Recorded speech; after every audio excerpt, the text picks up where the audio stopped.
안녕하세요. 책과 산책을 좋아하는 요길입니다. 요길 리뷰 시작합니다.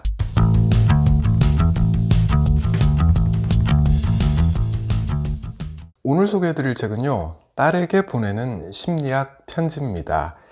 정신과 전문의 한성희 씨가 썼습니다. 나온 지는 꽤 오래됐는데요. 2013년 7월에 1쇄가 나왔었거든요. 그리고 2020년 1월에 개정 증보판으로 다시 나왔습니다. 10만 부 돌파 기념 스페셜 에디션입니다.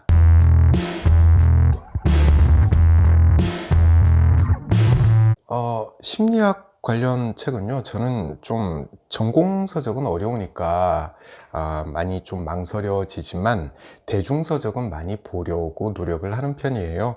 이 책은 엄마가 딸에게 전하는 편지 형식의 책인데요. 딸 가진 아빠 입장에서 한번 봐도 좋겠다 싶은 생각이 들어서 골라봤습니다. 읽어보니까 이 책은 심리학을 소개하는 대중서적이라는 범주에서 그 내용이 크게 벗어나진 않아요. 하지만 같은 이야기를 하더라도 이렇게 엄마가 딸에게 전하는 이야기, 이런 식으로 앵글을 잡으니까 책을 읽는 맛이 좀 다른 것 같더라고요.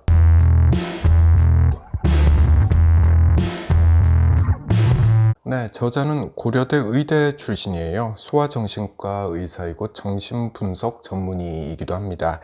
서울에 있는 어느 국립정신병원에서 21년 동안 일을 했고요. 이후에 개인 병원을 운영하고 있습니다. 40여 년간 20만여 명의 환자를 치료했다고 하고요. 이 책의 저자가 쓴 다른 책으로는 2018년 7월에 나온 이제 나를 안아줘야 할 시간이 있습니다.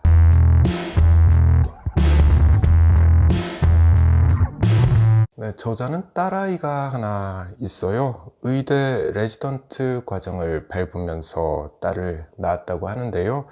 이 딸을 키우면서 자신의 20, 30대 시절이 어떻게 지나갔는지 모를 정도로 아주 바쁘고 또 힘들게 보냈다고 말을 합니다.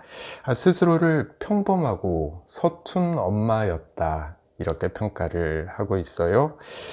그렇게 키운 딸이 미국에서 직장을 구하고 또 남자친구가 생기더니 이제 결혼을 하겠다라고 말을 했다는 거예요.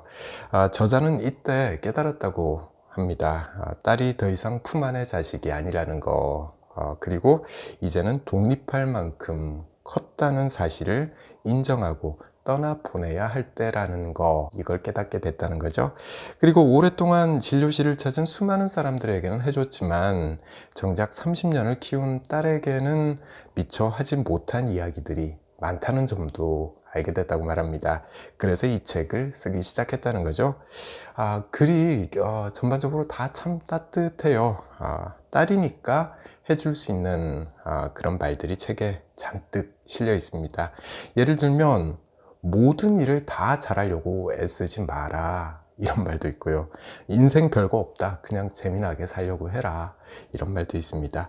스스로가 슈퍼우먼이고자 했던 저자가 세상을 살아보고 나서 느낀 바들, 그걸 딸에게 허심탄회하게 이야기하는 거, 이게 책을 읽어보면 참 많이 느껴집니다.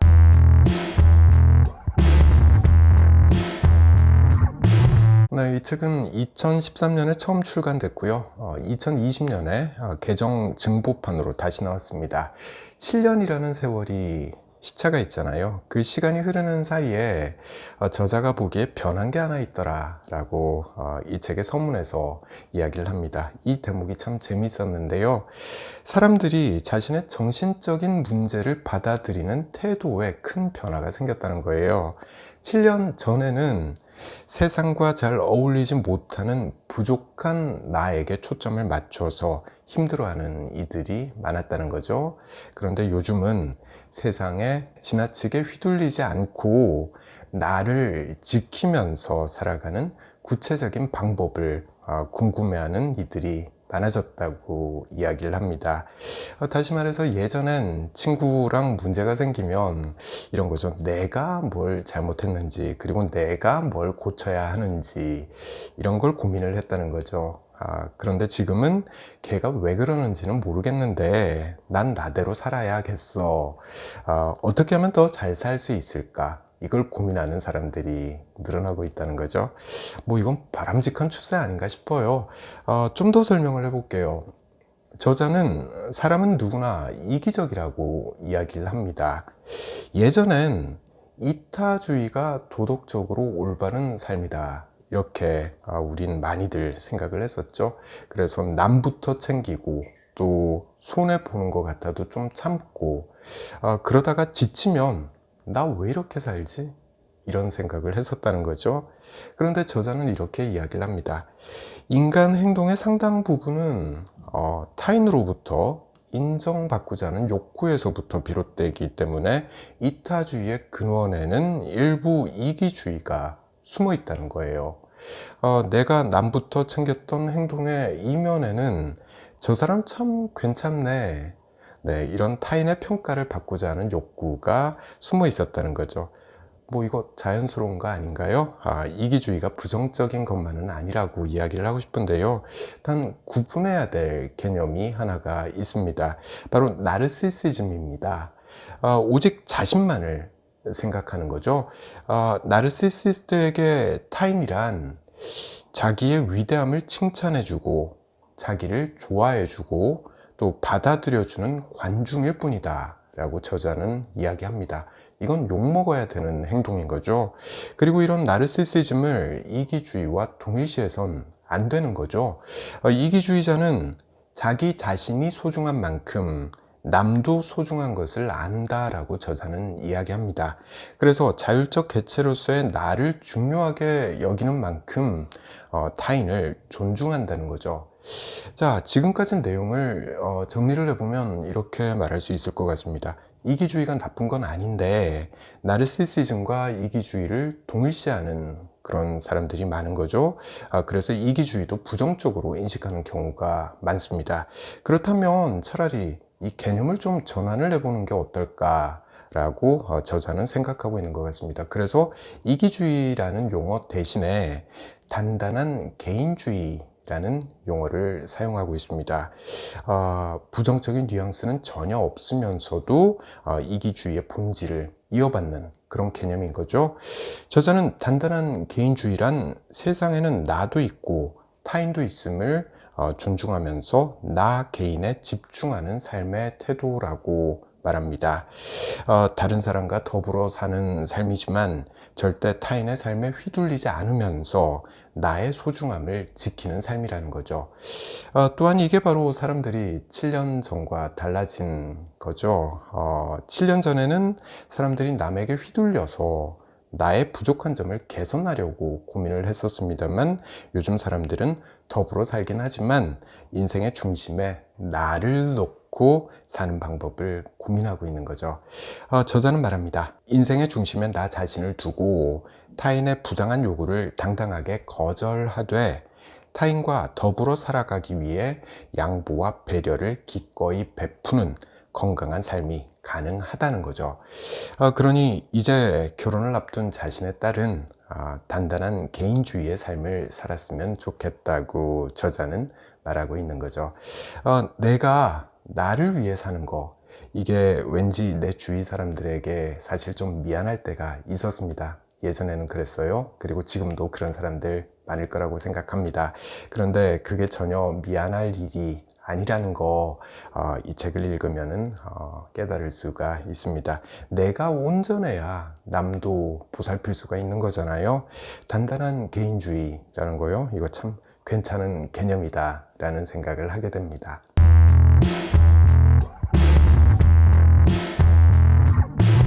네, 남자인 제가 보더라도 이 책에는 제 딸한테 해주고 싶은 말들이 참 많은 것 같아요.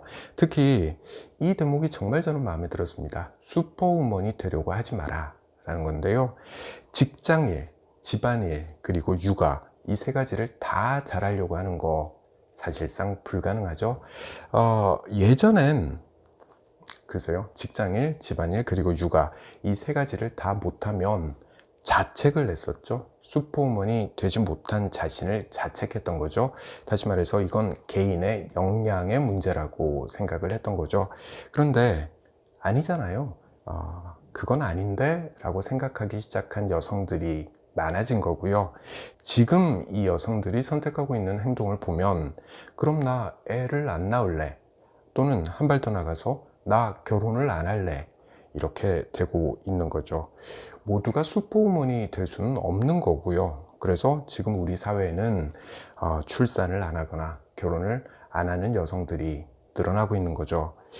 단단한 개인주의의 관점에서 보자면, 내가 일도 하면서 애도 키울 수 있는 이런 여건을 만들어 달라.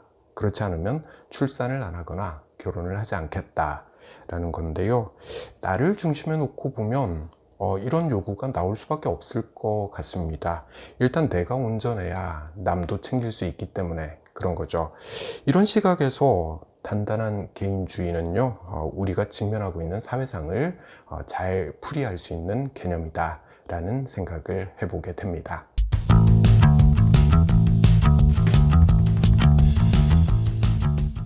네, 오늘은 이야기가 좀 무거워진 것 같아요. 요즘에 제가 애들 키우는 문제 그리고 교육 문제 때문에 머리가 좀 아파요. 그래서 그랬던 것 같고요. 오늘은 여기까지입니다. 저는 다음에는 좀 가벼운 책을 들고 한번 찾아와 보도록 해보겠습니다.